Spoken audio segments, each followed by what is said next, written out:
Chihuahua, capital y corazón del estado más grande de la República Mexicana, es centro de una cultura brava, la del norte. En el estado conviven dos culturas, la mestiza y la indígena, señaladas por la sierra y el desierto. Tierra de antiguas civilizaciones, ostenta con orgullo sus vestigios sagrados. Aquí vivieron más de 90 tribus diferentes, la mayoría fueron belicosas. Nuestras crónicas son abundantes en relatos de guerras y correrías de comanches y de apaches, además de rebeliones tarahumaras y de otros grupos aborígenes. Frente a los peligros de la guerra, la paz del misionero tantas veces lograda con su sangre, la osadía del minero, la industria del colono y la constancia de hombres y mujeres que elevaron al cielo su fe en forma de iglesia. La futura catedral de Chihuahua, joya del barroco, oración permanente y sublime que se hizo filigrana de piedra e invocación al cielo, plegaria convertida en arte y engastada en el alma chihuahuense.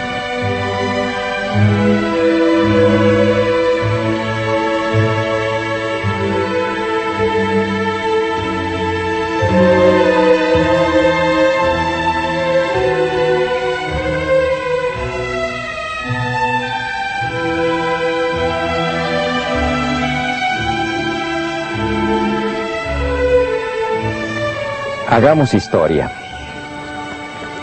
El sol del siglo XVI mira con asombro la intrusión de los primeros expedicionarios blancos en nuestro territorio, blandiendo la espada y enarbolando la cruz.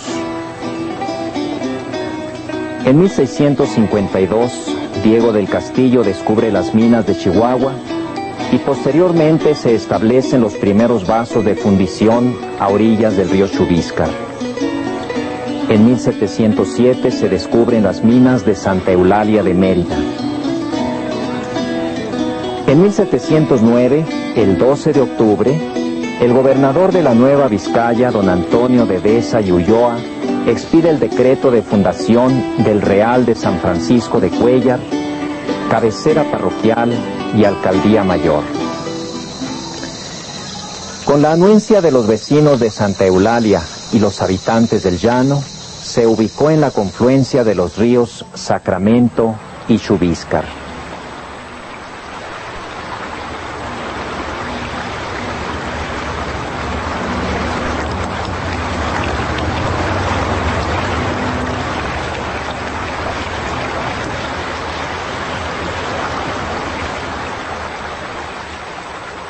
La población cuenta con una humilde capilla de adobes dedicada a la Virgen de Guadalupe. El sargento mayor, don Antonio de Trasviña y Retes, dona 18,000 pesos para la construcción de un templo acorde con las necesidades de la feligresía y erigido en honor de la Virgen de la Regla. Aparte de la donación de Trasviña y Retes, el primer recurso económico para ampliar la iglesia proviene del testamento de don José de Orio y Subiate, benefactor de jesuitas y franciscanos. Han transcurrido 217 años desde el descubrimiento de América y los tiempos son piadosos. La fe católica es norma civil en todas las poblaciones del imperio. En 1718, por decreto de Felipe V, el Real recibe el título de villa. Nace la villa de San Felipe el Real de Chihuahua. Para 1723, la población se ha multiplicado debido a la bonanza generada por las minas. Ya se cuentan 10,000 almas. Don Juan Bautista de Lara, párroco, promueve la ampliación del templo. Don Benito de Crespo y Monroy, obispo de Guadiana, hoy Durango, lo apoya y viaja a Chihuahua el maestro Alarife, constructor de la Catedral de Durango, don José de la Cruz, con instrucciones de diseñar una iglesia parroquial decente. El plano del nuevo edificio se perfila magnífico. en forma de cruz latina, de una nave y 4 capillas laterales, con bóveda y cúpula. El proyecto es enviado a España, pero el mar lo reclama. El destino esconde proyectos más altos. Corre el año de 1725. El 12 de marzo llega a la villa el obispo de Crespo y Monroy, quien sabio y previsor hace suyo el proyecto de la fábrica, colocando la primera piedra de nuestra futura catedral el 21 de junio. En 1727 se reúnen nuevamente los moradores de la ya próspera villa de San Felipe con el propósito de reunir fondos para el proyecto del templo. Acuerdan contribuir con £1 por cada marco de plata del producto de las minas de Santa Eulalia. En 1730 se envía otro plano distinto a España. Se propone una iglesia que con el tiempo llegue a ser lucida catedral. Un edificio de 3 naves con una amplia portada de 7 calles, sacristía, antesacristía y sala del tesoro. El proyecto de la que será más adelante catedral y joya del barroco novohispano, mexicano y norteño, será una realidad para 1760. No la verá el maestro José de la Cruz, fallecido en 1734, y cuyos restos reposan en el edificio que ha diseñado y construido. Ya están cerradas las naves colaterales, terminado el cimborrio y concluidas las puertas de los costados. Don Antonio de Nava, entre 1738 y 1741, edifica la fachada principal de la iglesia parroquial, alterando su primer diseño. El nuevo proyecto conserva la idea original de una gran cortina esculpida, pero reduce a 5 el número de calles en 3 cuerpos, de manera que el diseño de la portada corresponde con exactitud a la iconografía, resaltando los elementos individuales. Esta simplificación que don Antonio de Nava realiza con maestría en la composición para destacar el enfoque y la plasticidad se debe a una necesidad didáctica, evangelizar a través de la iconografía de la portada sin romper con el carácter clasicista del edificio. Se conserva, pues, el esquema en tablero y las columnas. Debemos hacer notar, por otra parte, que la amplitud de la portada, aun reducida a 5 calles, carece de antecedentes en la Nueva España y que tanto el espacio como la riqueza de su escultura denotan la influencia del ideal artístico del maestro José de la Cruz, pero expresado en términos más escultóricos. A Nava lo sustituye Manuel de los Santos y a este Nicolás Núñez. Cristóbal del Villar traza el atrio.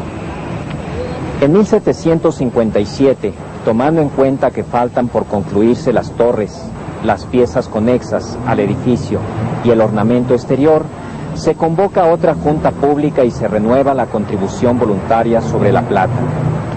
Bernardo del Carpio concluye para 1758 las torres, que se caracterizan por ser las más esbeltas y originales del barroco mexicano.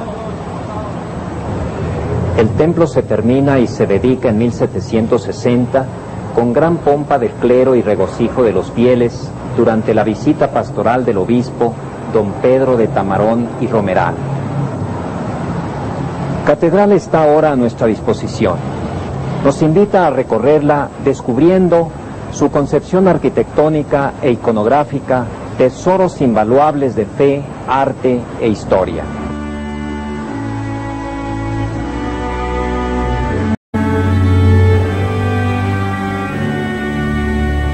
Realizado por don Antonio de Nava con grandiosidad y acentuando la división de sus 3 cuerpos, el imafronte o portada principal fue diseñado en 5 calles.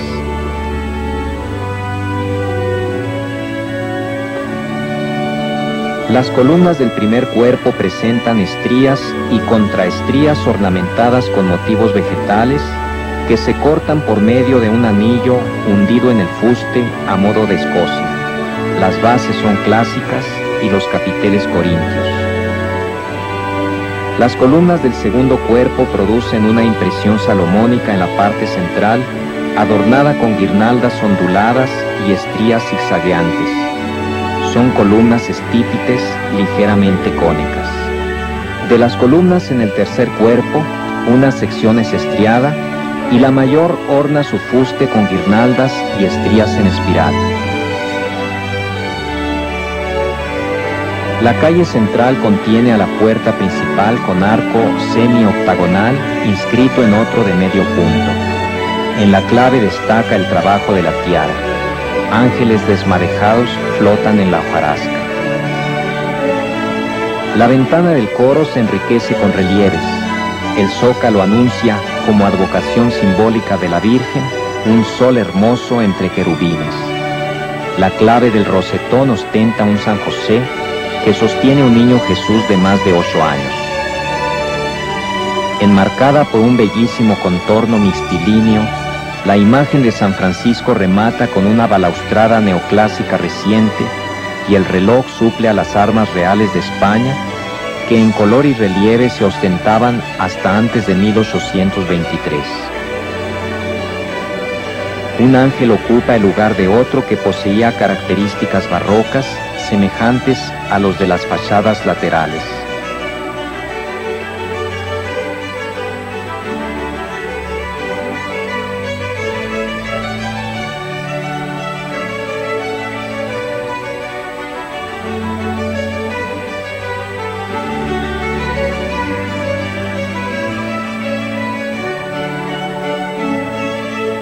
El primer cuerpo estaba terminado para 1738 y para 1741 el tercero.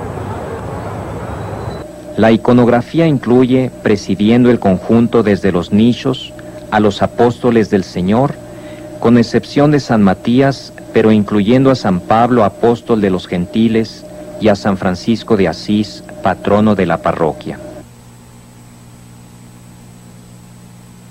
San Juan Evangelista, con el símbolo de la Eucaristía, preside la primera calle del lado derecho, más arriba Santo Tomás, y en la calle segunda San Pedro con las llaves.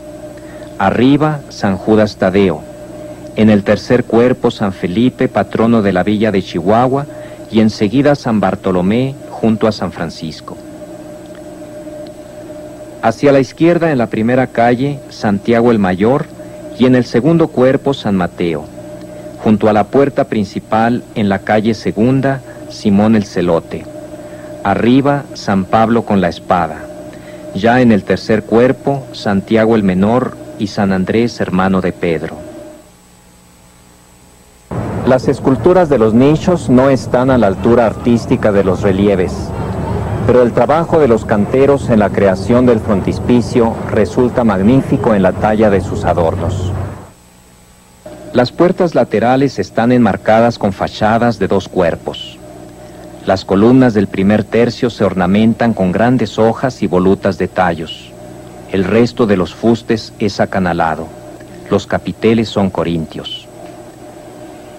En el segundo cuerpo semejan balaustras que se angostan desde la mitad del fuste para tomar una forma bulbosa con estrías y contraestrías en movimiento, tentación del salomónico. El copete de las portadas presenta un nicho central con pilastrillas cariátides y una arquivolta de vegetación enmarcando la escultura. Los entrepaños se cubren con hojas y tallos que hacen volutas simétricas en un eje central. El remate es un rol de trabajadas molduras que se enroscan en los extremos. ¿Quién como Dios? Reza en latín la poderosa voz del arcángel San Miguel en la fachada poniente. Santiago Apóstol preside el nicho central. En el derecho San Benito. En el izquierdo un santo no bien identificado. En la clave San José con el niño y arriba, cubierto por una media concha, el Padre Eterno. La fachada oriente remata con la figura de un ángel, probablemente San Gabriel, pues se encuentra en una área dedicada a la Virgen María. San Felipe ocupa el nicho principal y los laterales 2 santos marianos, San Bernardo y Santo Domingo de Guzmán. En la clave de la puerta está una imagen de la Virgen del Rosario, coronada, con el niño a su izquierda y el Espíritu Santo en forma de paloma. Las puertas que dan acceso a la sacristía y a la sala del tesoro, con copetes ricamente labrados, son bellísimas. A la entrada de la antesacristía la Real Corona y en su interior el lavatorio, hoy restaurado, con su copete. En la portada de la sala del tesoro la custodia con la forma sagrada y un querubín en la cúspide. El maestro Santos Rodríguez realizó el trabajo de carpintería y ebanistería. También labró en madera la puerta principal, hoy desaparecida.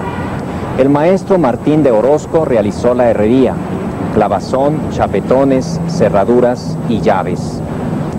La capilla de Nuestra Señora de la Regla es la última edificación. En la portada vemos a la Virgen y de rodillas a Santa Catalina y Santo Domingo pidiendo por las ánimas. Es el año de 1760. El interior luce en la actualidad un ciprés neoclásico, originalmente colocado frente al altar mayor y mudado a la capilla a principios de siglo.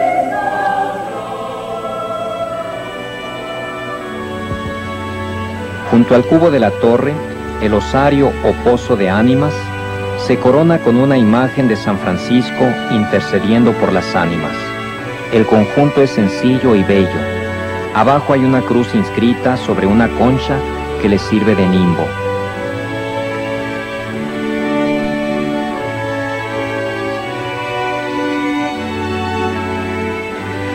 Las torres, elemento de primer orden en la arquitectura colonial, se elevan en tres cuerpos dentro de un zócalo que decrece hacia arriba. Columnas salomónicas de ornato ocupan los chaflanes, sostenidas por una peana dentro de un nicho. Representan el único elemento barroco, pues las semicolumnas de los entrepaños pertenecen al dórico toscano y sus remates con pirámides y esferas recuerdan el herreriano.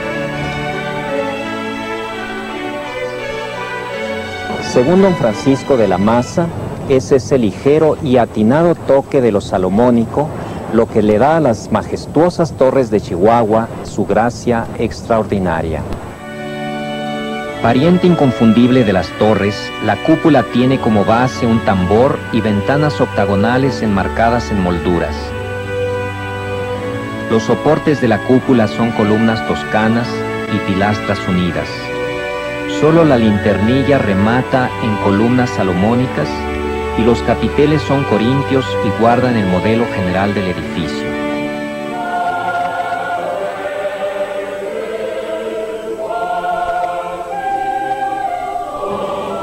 En nuestras imágenes apreciamos dos de las calles que componen el barroco original del retablo mayor, hoy oculto en su calle central por el altar neoclásico de principios del siglo.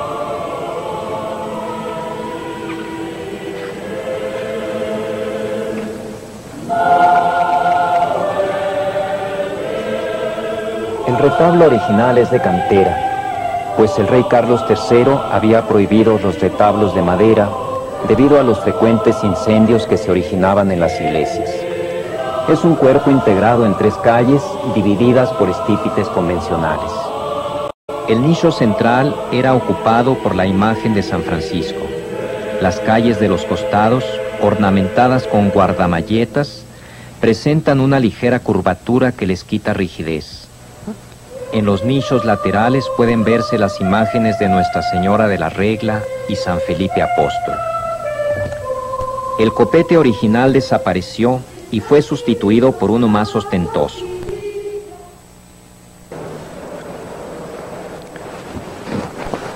En atención al arte y a la historia, sería adecuado plantear la restauración completa del retablo original. La creación del retablo mayor fue iniciada por don Nicolás Morín, quien dejó proyectos para los altares laterales del crucero. A su muerte, acaecida en 1791, lo concluyó su hijo Ignacio, continuando el estilo. Juan de Pagasa Urduntúa, en 1791, por disposición del comandante general don Pedro de Nava y Portier, inició la construcción de los altares en ambos cruceros. Pagasa, sin disimular su repugnancia por el barroco, arrumbó los proyectos de Morín y aplicó su concepción neoclásica, agregando además balaustradas en los muros exteriores y mecheros en las distintas secciones. El altar mayor y los laterales estaban concluidos para 1813. Terminó además otros 4 altares neoclásicos repartidos simétricamente en las naves laterales.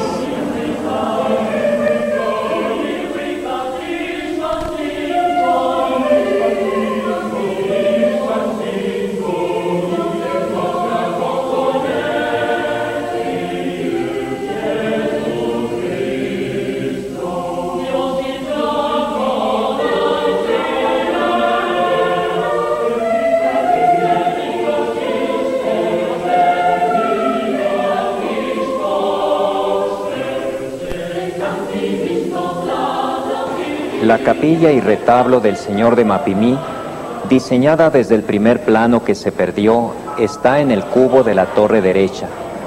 Este Cristo fue traído a Chihuahua desde Cuencamé, Durango, por la familia Irigoyen, desde antes de que se fundara el Real de Minas de San Francisco de Cuéllar, y es réplica de una imagen del Cristo Negro llevada por los tlaxcaltecas a Mapimí desde fines del siglo XVI. Este es el único retablo de madera del siglo XVIII que se conserva en el templo.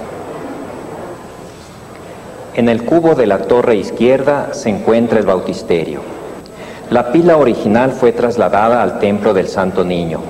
Un lienzo de San Juan robado ha sido sustituido por esta pintura mural del maestro Alberto Carlos.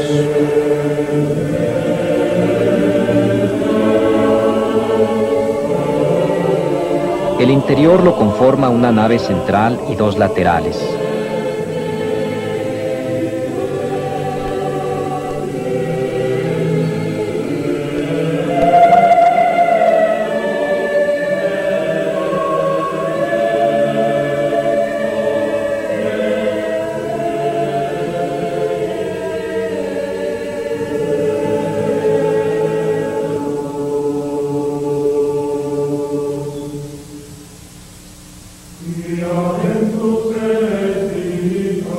Los arcos formeros de la nave son magníficos, robustos y solemnes. El entablamento es el más suntuoso y mejor logrado de la arquitectura novohispana. Su ornamentación es, además de barroca, equilibrada.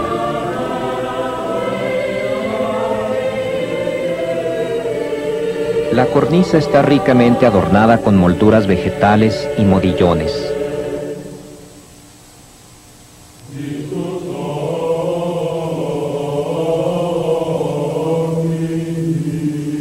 El friso con pentaglifos y metopas que presentan follajes y mascarones, y en los cruceros amorcillos recostados que descansan perezosamente. En las ventanas octagonales del tambor vemos los símbolos de la Trinidad, la Eucaristía y la Pasión. Las pechinas se ornan con suntuosos relieves correspondientes a los 4 doctores de la Iglesia Occidental. San Agustín se distingue por la mitra sobre la mesa.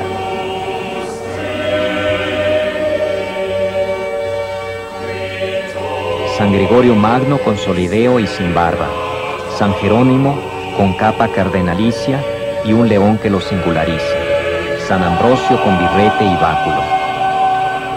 Hay estilización en las figuras y los símbolos que resultan rústicos dentro de los abundantes grutescos que invaden el vacío, como se observó en el resto de los relieves. La intención del artista no fue el realismo, conformándose con expresar una estilización ultrabarroca de los personajes. Enmarcando el arco del sotocoro en su clave, San Lorenzo asume el lugar correspondiente a la caridad. Completando el arco que sostiene el coro, las otras 2 virtudes teologales, la esperanza y la fe, en las enjutas. La fe tranquila sostiene el cáliz y la cruz sobre el universo. la esperanza ostenta un ancla y está coronada por la victoria. Arriba del coro, en la clave del arco, San José. En la clave que mira hacia la nave, Santa Eulalia. El primer arco fajón que inicia la bóveda contiene en su clave al arcángel San Miguel. Del lado inverso, el que mira hacia el testero, San Gabriel Arcángel, y frente a él, Moisés. En el lado opuesto, San Juan Bautista. Al concluir la nave y en la clave del arco toral que inicia el sostén de la cúpula, el santo seráfico. Al reverso de esta clave, hacia el altar, la Virgen de Guadalupe frente a la Virgen de la Regla. A la derecha, la Virgen del Rosario, y a la izquierda, Nuestra Señora de los Dolores. En el lado posterior al altar de Nuestra Señora de los Dolores, San Ignacio de Loyola. En la parte posterior de la clave de Nuestra Señora del Rosario, Santo Domingo de Guzmán. Queda mucho por decir de la Catedral de Chihuahua, monumento barroco del norte mexicano. La técnica y el arte de su órgano monumental, los retablos neoclásicos, los acabados finos, las campanas, las tallas modernas y las adecuaciones que ha sufrido la edificación con el correr de los siglos, incluyendo la construcción del Museo de Arte Sacro. La catedral ha sido el gran testigo de los tiempos. Desde aquí se contemplaron los acontecimientos cotidianos y trascendentes a lo largo de 11 generaciones. Testigo de la Guerra de Independencia, de la institución de la República y el nacimiento del Estado de Chihuahua, de las correrías apaches y las invasiones de americanos y franceses, de la Revolución Mexicana y el cambio a la modernidad contemporánea.